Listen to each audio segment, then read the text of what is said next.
Hello मेरे प्यारे दोस्तों, वेलकम टू महक की पाठशाला। और आज हम पढ़ने वाले हैं इकोनॉमिक्स स्टैंडर्ड 12 का chapter number 1, introduction to microeconomics and macro economics.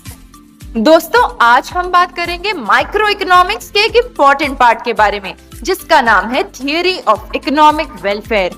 Welfare का मतलब होता है लोगों की भलाई या खुशी, और इस थियरी का मेन एम यानी मेन गोल है सोसाइटी के सभी लोगों को मैक्सिमम सेटिस्फैक्शन यानी ज्यादा से ज्यादा संतुष्टि देना। अब सवाल उठता है कि ये मैक्सिमम वेलफेयर आखिर कैसे मिलेगा, जब हम सोसाइटी के पास जो लिमिटेड रिसोर्सेज हैं, जैसे पैसे, रॉ मटेरियल्स, मशीन्स, उनका सही और फेयर तरीके से यूज करते हैं, तब सबसे ज्यादा फायदा होता है। माइक्रो इकोनॉमिक्स ये स्टडी करता है कि कंज्यूमर और प्रोड्यूसर्स अपने फैसले कैसे लेते हैं ताकि सबको ज्यादा से ज्यादा फायदा मिले।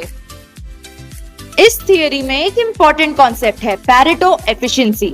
सोचो एक ऐसी सिचुएशन जहां किसी एक व्यक्ति को फायदा देना है, वो भी किसी और इंसान को नुकसान पहुंचाए बिना।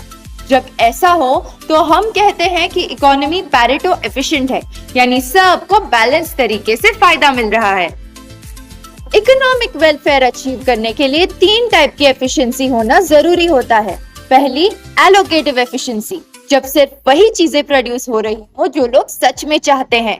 दूसरी, प्रोडक्टिव एफिशिएंसी, जब कम से कम रिसोर्स में ज्यादा आउटपुट निकले। और तीसरी, डिस्ट्रीब्यूटिव एफिशिएंसी, जब गुड्स और इनकम सभी लोगों में इक्वली बटे। माइक्रो इकोनॉमिक्स हमें ये सिखाता है कि हम अपने लिमिटेड रिसोर्सेज का यूज कैसे करें ताकि सोसाइटी का हर एक मेंबर खुश हो और कोई भी रिसोर्स वेस्ट ना हो। जब हर किसी को उनकी जरूरत के हिसाब से गुड्स मिलते हैं, तभी हम कह सकते हैं कि इकोनॉमी ट्रूली वेलफेयर बेस्ड है। तो थियरी ऑफ इकोनॉमिक वेलफेयर हमें ये समझाता है कि इकोनॉमिक्स सिर्फ पैसे कमाने के फॉर्मूलाज का सब्जेक्ट नहीं, ये तो एक साइंस ऑफ हैप्पीनेस है। जितना एफिशिएंटली और फेयरली रिसोर्सेज का यूज होगा, उतना ही ज्यादा वेलफेयर मिलेगा। ऐसे और सिंपल और यूजफुल कॉन्सेप्ट्स के लिए प्लीज फॉलो महक की पाठशाला and stay tuned for more videos coming up ahead.